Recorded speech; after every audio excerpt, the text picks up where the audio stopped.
Hi, I'm Diane Strong with Bourbon on the Banks Festival. I'm here at Limewater to talk to Axel and Isabelle about some unique ways to experience bourbon and whiskey. Come on in.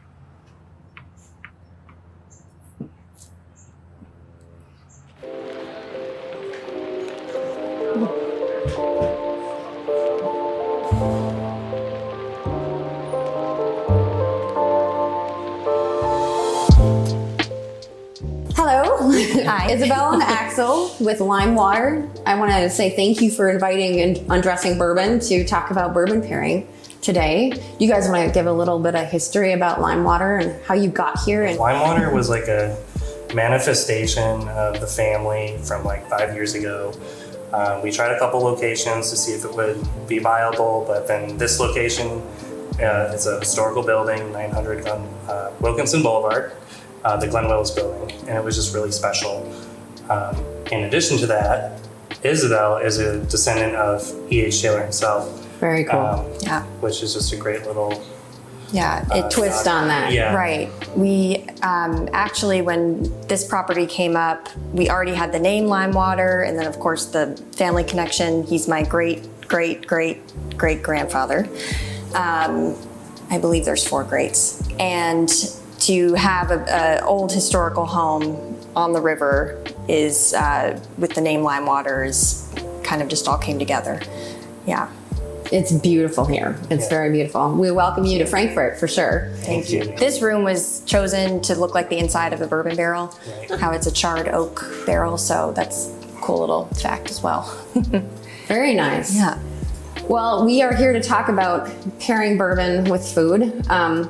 It's really foreign to a lot of people. We think about pairing wine with dinner usually. Of course, I grew up in northern Minnesota. We just drink cheap beer with dinner. Yeah. So it's a lot. And I think the more I talk to people, the more they realize that they really don't know where to start. And so we're hoping to enlighten them, give them some ideas where to go. And so I see you've got something started here for us. Yes. Why don't you talk about what you have and why you have it, and I'll ask questions when I think there might be a good one to ask. Yeah, we are pouring Buffalo Trace bourbon, again, to also honor the family legacy. Buffalo Trace is right around the corner. And with food pairing, there isn't an exact science, but there are some good guidelines that you can follow to kind of start the exploration of it. So what we decided to do was focus on mirroring, and that is the concept of pairing like flavors with like flavors. So I'll talk about the bourbon itself. On the nose, you might get sweeter characteristics like honey, like ripe orange. And then on the palate, you find that the flavor profile turns a little bit more savory. Buffalo Trace is a high rye bourbon, so that means it has a little bit more rye to the mash bill than normal, and that will impart a spicy characteristic, a peppery kind of sensation, some herbal notes, which are all reflected in the dish that Axel's created. Which I love that you chose Buffalo Trace, not just because it's the home here, but also it's pretty easy to find, not here in Frankfurt always, but and the price point. I mean, it's a price point that almost most people can get a hold of. It's not your really expensive bourbon, and it's out there, it's available. So I appreciate you doing that. Of course, yeah. All right, so the dish that I put together again just reflects all of those flavor profiles. So we're doing some grilled peaches that have been marinated in some tarragon and some orange juice and zest. Tarragon has a very kind of anise or fennel kind of characteristic with a little bit of like call it menthol, but it's just like verging on those sensations more than anything really minty. And that's really what pairing is too. It's not just flavors, it's sensations. So I paired that with just some arugula, which has some peppery notes that goes with the bourbon itself. Arugula can actually be very spicy, especially if it's like a nice local varietal. And we have some star anise infused honey and some goat cheese that just kind of pulls it all together and kind of just fuses all of those characteristics into one delicious bite. Grilling the peaches versus eating them raw, it just like kind of gets that caramelization going and just kind of grabs onto the bourbon. So if you take a bite of the peaches with just a little everything, swallow and then just take a sip of bourbon, which is really good if it opens too, just for like even 10 minutes, just to kind of get those flavors kind of, if you pour and drink, it might just feel like straight alcohol. So if it breathes a little bit, it just kind of mellows everything out for a really enjoyable experience.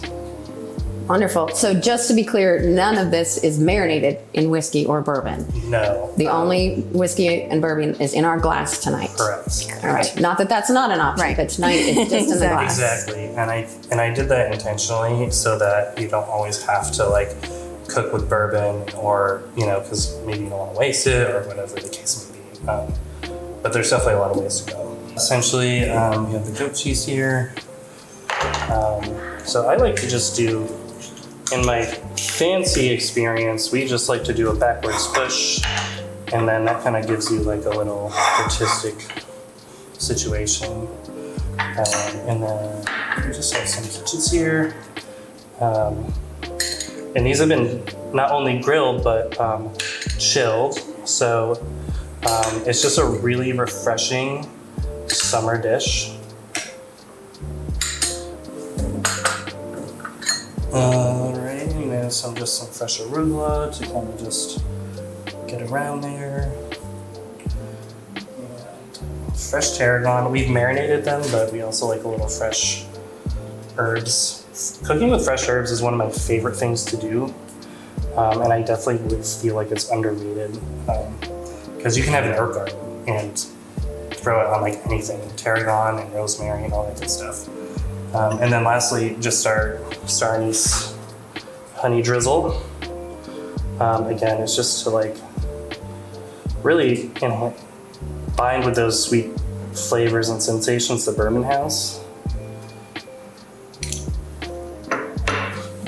Do I just like stab a whole peach and try to get everything in there? Do I want to do it individually? I would try to get every flavor all in one bite, and that little piece of star anise is just a garnish. Yeah, definitely don't do that. So if you get a little bit of the peach with the trying to get everything on honey, tarragon, arugula, the goat cheese, all in one bite, and then you move to your bourbon glass.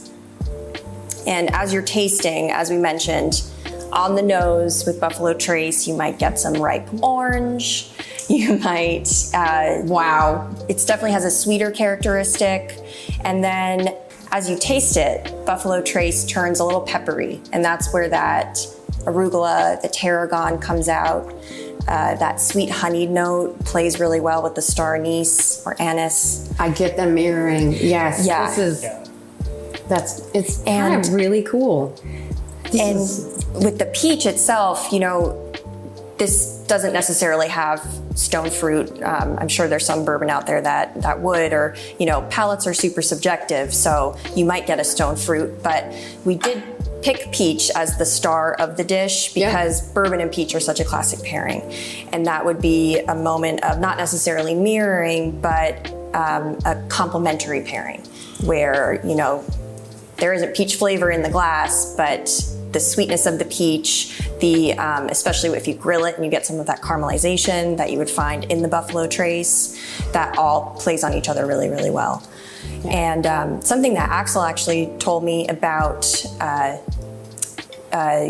cheeses like this goat cheese, it's whipped with a little cream, that it helps, it's flavor soluble, so it helps basically act as like a base for all of the flavors that you're having. So it's not necessarily, again, something like a flavor you're finding in the bourbon, but it's there. It's the palette that you paint. Exactly, exactly. Yeah. Very cool. Yeah, this is amazing. Awesome. This is amazing.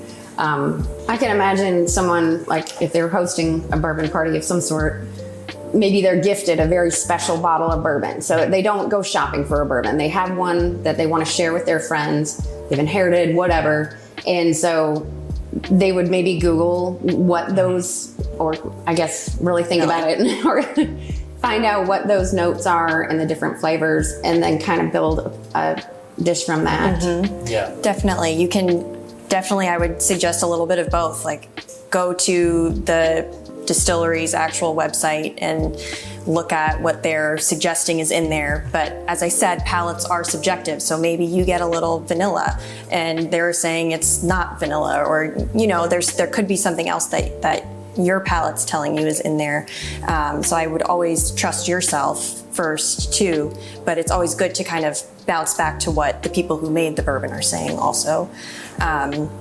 And then the more practice you have, if you get a flavor wheel, or if you look at the tasting notes ahead of smelling it or tasting it, you'll start to realize that you don't need to rely on those as much, because you'll be like, oh, I can tell that's maple syrup, or I can tell that's caramel, or, you know, burnt caramel, or, you know, a creme brulee. So there are lots of different variations of the flavors that you can pick out, and it really just takes time too. Sure. And experience. Well, and I know when I became a bourbon steward, I was given the flavor wheel, and Right. so I tried to use that when I was tasting bourbons, and it was so overwhelming. Right. But it is nice to Yes. be able to look at the flavor wheel and make you think about, do I actually Structure. taste that? Do I? Yeah. Right, exactly. And then it's kind of fun to see yourself going off of it and finding Coming new up with your things. own. Yeah, Right. yeah, Exactly. yeah. Very nice. Very nice. Well, I want to thank you guys again for this world of information. I know that I've personally learned a lot here, and I am assuming that people who are viewing have as well. And I look forward to maybe getting back together again and talking about this is a summer menu. I know that you have a fall and a winter menu, so maybe we can get back together and see what that looks like. Yeah, absolutely, absolutely. The pairings are infinite. They are, they are. Thank you again. This has been wonderful. Thank you. Thank you for having us. On behalf of the Undressing Bourbon team, thank you again for watching another episode. Don't forget to follow us on social media. We'll see you next time. Cheers.